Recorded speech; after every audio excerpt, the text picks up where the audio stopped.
Hello, welcome to Dissident Canada. My name is Tyler, and once again, the GOP in America is attempting to self-destruct. Now, it's mostly, uh, the neocon faction in the GOP that is pulling the strings and the deep state behind them doing this, but the fact that Trump keeps going along with it is the real problem.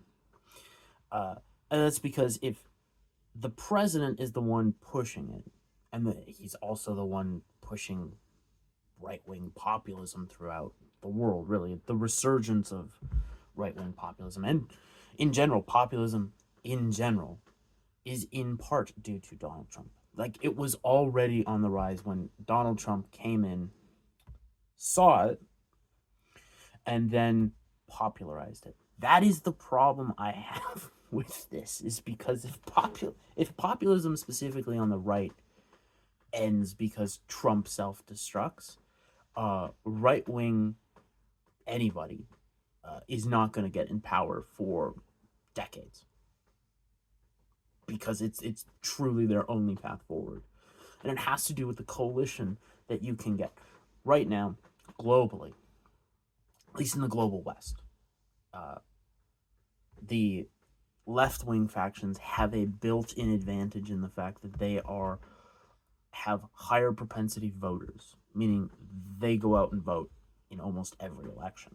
Whereas on the right, if you want to win, you have to get those lower propensity voters with populist ideas, such as Maha or the America First. Like, I don't even say MAGA, because it's not really what they want. Is they want to put America first and foremost, which is, again, a fine, great idea. Do that. Every government should do that. But when you have Trump out there, instead of fulfilling his promises in a meaningful way, yes, I understand he is deporting a lot of illegals with Tom Homan as the borders are. ICE is doing a fantastic job. Bobby Kennedy is doing a pretty good job. Kennedy has to move in a very smart, tactical way, otherwise he gets, not just the massive media attacks, he gets the legal challenges and he gets overturned, so he has to do it in a very specific way. Uh, Tulsi is out there doing a fantastic job as the DNI. It's like every couple of weeks she comes out and drops evidence of, long suspected things, or just, drops a bombshell. It's again fantastic.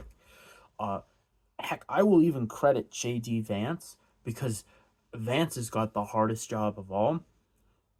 He is being likely this groomed for the successor of America First. Um, so he can't come out there as vice president and distance himself from President Trump. He can't, you know, but when Trump screws up, he can't 100% agree with them. So he's doing the job of being Trump's firefighter, and he's doing a fabulous job of it. It's just, the problem is Trump is self-destructing to a certain degree. All right, it's very much a repeat of Trump 1.0, where you have some good people in his administration, and the bad eggs that are in the administration, picked by Susie Wilds, use lobbyists to force those people out, and then the agenda breaks down.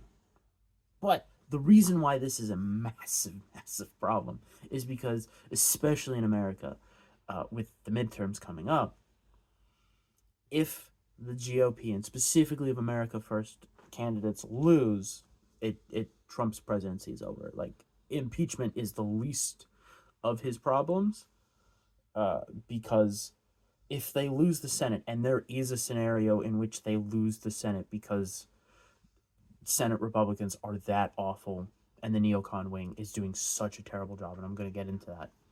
Uh, like, impeachment is the last wrong thing that he has to worry about, because it's a conviction and then a death in prison. Like, he will get Epsteined in prison. Like, let's not joke around about that. We know what will happen with Democrats. Um, like, the issues that Trump is doing so poorly on, it's the war abroad. That's really what sunk him. Uh, Again, politics is a game of percentages, and when you start losing independence, the anti-war left that came to your side, the Maha movement that is a part of that is adjacent to the anti-war left, the anti-war right, like you're not hemorrhaging 10-20%, but you are hemorrhaging say 5-10%. 10% would be your upper limit in key districts that Trump did win, that were Trump plus 5, Trump plus 10, and now they're not. And you can see this in the elections that happened last week. Richard Barris had a very good live stream on, I believe, Wednesday. I highly suggest you go check it out, in which he just walked through that, yeah, this is the Republican, this is Trump's fault. Trump screwed up, and the coalition that he got together didn't show up, and they lost. And Barris goes over it. It's not just blue states, all right? Or even if it is, say, a blue state like Virginia, they lost where they were winning. That's how bad the Republican Party is. They could not hold on to a damn thing, almost. Like, it was bad. It was so bad that Trump came out and started trying to do damage control, and the damage control was bad. Like, I'm looking right now at a White House X post that's midweek reminder, don't be a panican, and it's a picture of Trump being Trump's undeniable stock market victory that no one saw coming. And it's like, that doesn't matter to the vast majority of people, because the stock market does not and has not reflected the state of the economy in almost 100 years. People are still having problems buying food. There's still problems with gas. Food is still way too high. AI is driving up energy costs all over America. Same with other utility costs such as water, because AI takes a shit ton of water.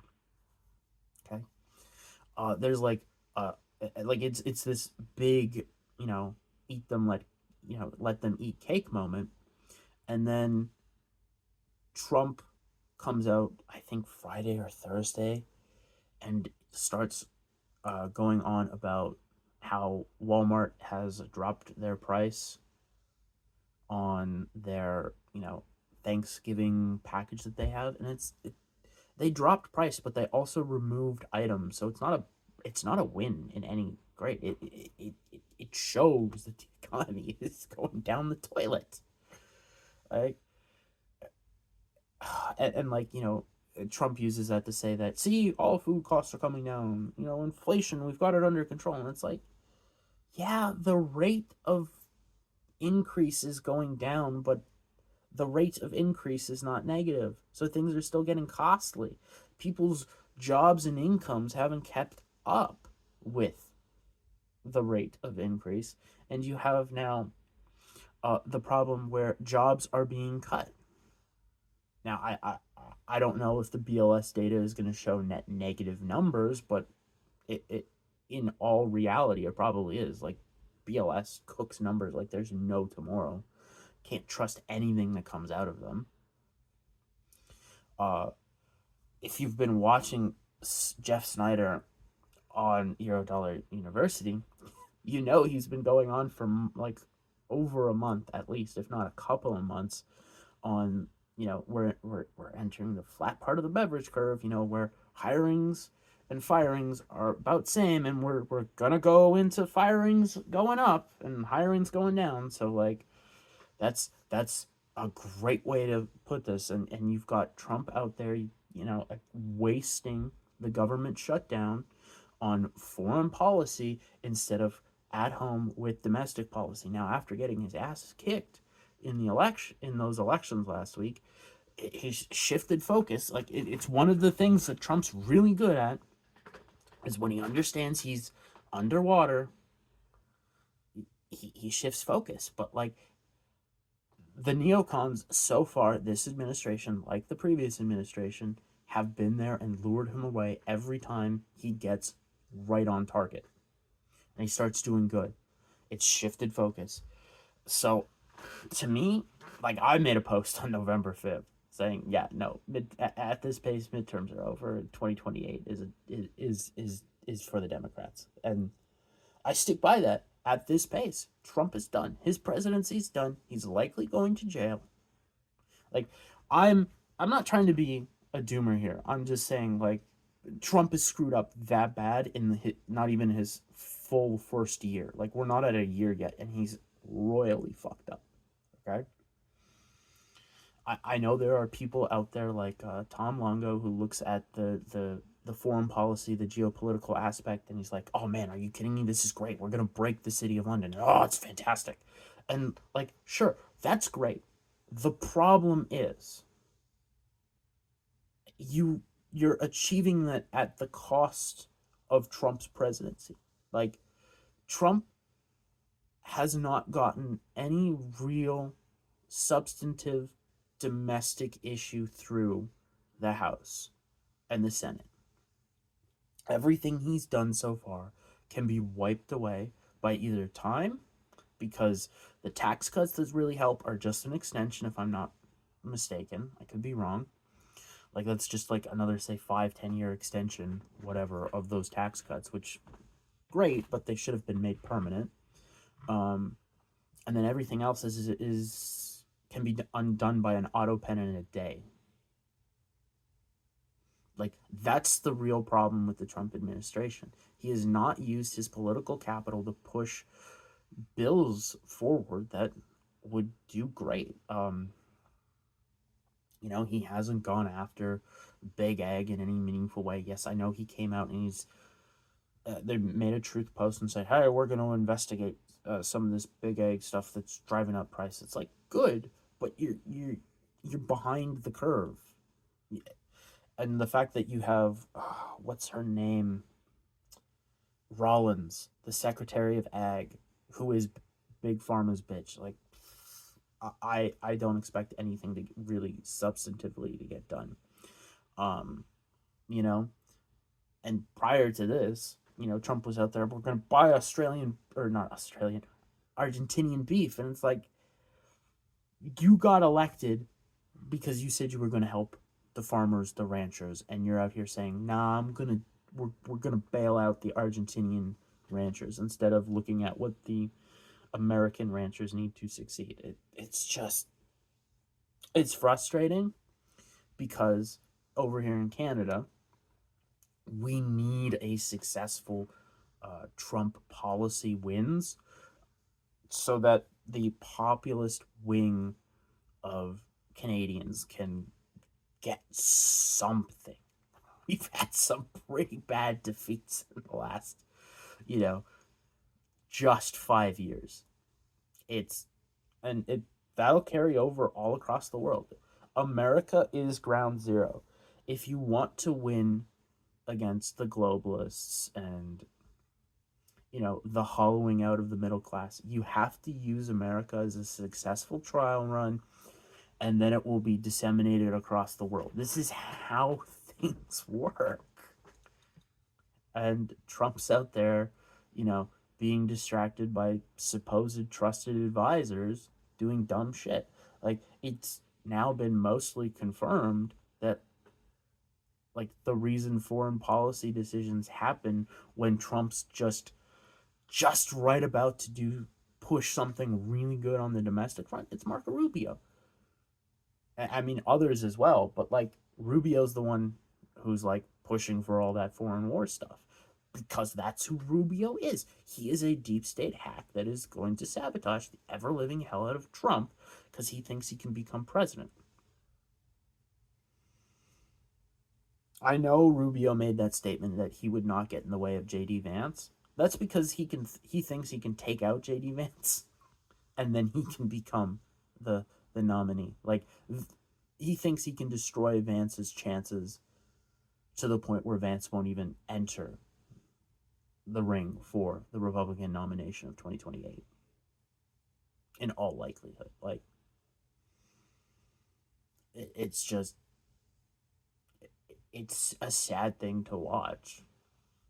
Like, it's been 10 years almost of Trump in office, or in real politics. I know you could really say 2015, but I say 2016.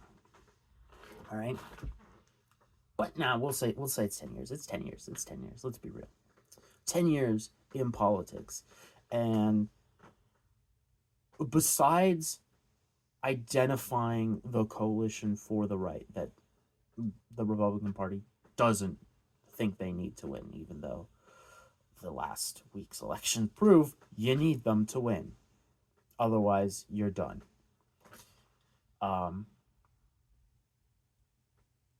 Like, what has Trump done that isn't just going to be, you know, corrected or uncorrected by the opposing team? Like, Trump had illegal immigration on the starts in his first term on the way that it was now. It was going down. It was great. You had self-deportations. And then Biden won. And that reversed and became way worse. Like, the tax cuts almost ran out. That was like the big policy victory he had. You know, the tariffs have backfired on him. I won't say politically, but they backfired because he used them not strictly by the way the laws worked, and it looks like some of the tariffs are going to be overturned. I'm not going to say that that's going to help or hinder Canada. I have no idea. Uh, I don't know. But again, it looks like those tariffs are going to be overturned, which that is probably a good thing for Trump, because when, not if, when the market crashes due to the economy finally, hitting that tipping point where you can't hide it anymore. They're not going to blame him for tariffs. They'll still blame him, and they'll probably try to say, "Oh, it's tariffs' faults." Which, is it going to play a factor? Yes, I've said you had to use tariffs fast, so that you had a chance of avoiding, getting them blamed. Because I'm fine with tariffs as policy if you use them correctly. Now, if you use them as a negotiating tactic for fairer deals, that's good too. But I think as a protectionist measure to protect certain industries that are critical to national security, and by when I say national security, I mean like the economic health of the nation, which must be considered economic or just national security, because if you do not keep certain economic sectors secure, you end up with the potential for revolution. So you are protecting the people and their jobs, and you are protecting the state of government and the status quo to a certain degree. If you think violent revolutions are good, well, good for you. You're wrong, because more often than not, they end up like the French Revolution, the Russian Revolution, so on and so forth. Sometimes they go as bad as the Haitian Revolution, and Haiti's never recovered from that. So, violent revolution's a bad idea. But hey, I can't stop what's going on, and I don't know if anybody can. Now, it's all on Trump at this point if he wants to correct. He can correct, and he could potentially get some of the votes back. But like, with the civil war that's going on in the right between those who are inherently non-interventionist and want to focus on America because you have to at this point, and the interventionalists, the neocon wing, who want to, intervene in everything and be like, no, we have to give everything to Israel. Like, that's the real part, is you have Israel first people who are pushing out the populist right, who are inherently skeptical of, any and all foreign intervention. And the real problem is you don't have, say, Trump coming out there, especially with again, the strikes on Iran and the continued bailing out of Israel, of why that's beneficial. This isn't previous decades and previous generations where you can go to the Fox News and the Fox News can preach and say, no, this is good. This is what we have to do. And just leave it at that. No, you have to explain to them why this is good for America. If it is in fact good for America. Like the strikes on Venezuela and the potential regime change that looks like it might really, really happen. Like Maduro came out and said, hey, if you give me protections, I'll step down and fuck off. Like that's a recipe for disaster too. You have to explain to these people because they've lived through the last, 30 years of US foreign policy where that has never worked out and never benefited the United States. So they are inherently skeptical. Like some of them, all right, not all of them, but some are the children of the men who went off to fight these dumb fucking wars. And they are inherently pissed at how their fathers were treated and how it just ruined, like who their father was to a certain degree. Now, whether they come back, missing a limb or whatever, or just like the inherent trauma that war is. Like, you don't come back from war unscarred, except for that one World War II vet. That's just like one in like a billion dudes. I wish I could remember his name. Oh man, he's the one who like doesn't have bad memories but has good memories, and like you know, he's talking about committing war crimes and shit, and he's like with a big smile on his face. Yeah, those were the times. That guy is. That's not what happened to most of the guys who went out. They all have their own issues, and their kids saw it firsthand, and they are fucking pissed. But also, you just have those of non-military families who saw, the fall of Afghanistan 2.0 and was like, why the fuck did we waste time in this country? Why did we destroy America at home for this shithole country? For a country that did not want to fight for its freedom from the Taliban. Or, what happened in Iraq, what happened in Syria. And then, oh God, Trump is now meeting with the Syrian president who, up until, a couple months ago, was one of the FBI's most wanted people as a terrorist. And it's now, he's welcomed into the White House. Jesus Christ. That's what you get for going along with Bibi Netanyahu. And then, like the war with Tucker thing is so dumb. Like people pointing him as an anti-Semite, like he's just skeptical of why should we do this? Why should we expend blood and treasure? He is voicing the opinion of the younger generation. Like this is a generational divide, really. And Richard Barris and Mark Mitchell have gone through the numbers. Highly recommend you follow both of them because they're out there saying, yeah, this issue will kill the Republican Party, like because young men will fuck off. Be like, no, fuck you. We are not expending our blood and our money for some dumb fucking war.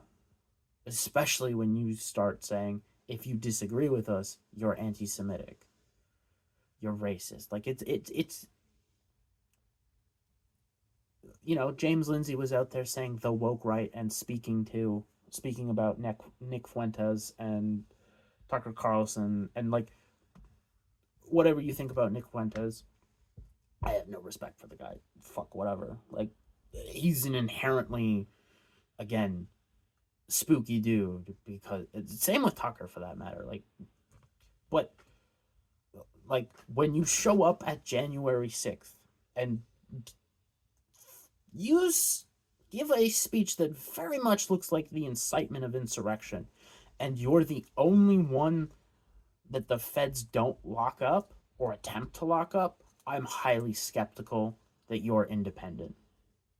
Like, you may not be directly involved, but they sure as fuck are using you.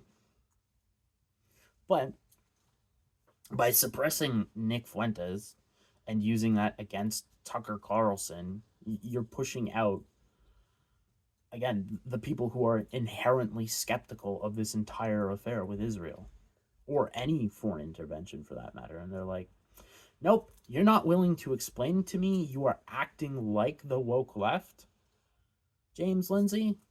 So fuck all of you. Yep.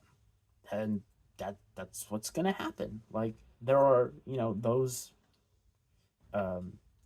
say in the Jewish community who are afraid of, anti-Semitism on the rise. Well, guess what? The way you are handling this is going to guarantee it happens. So, good job. Oh, leaning into a doomer video on Monday is oh so happy. Repeating it for Tuesday is oh so good, because tomorrow I will be talking about the Conservative Party of Canada and how they're not doing so hot. And I think I know why. On their vote last week that could have very well ended the current government in Canada and sent everybody back to election season. I think I understand why that happened, because they're not fucking ready. They were ready, and now they're not ready, because they're gonna self-destruct too. So we'll talk about that tomorrow. Until then, have a good day. Hope you had a good weekend. See you tomorrow.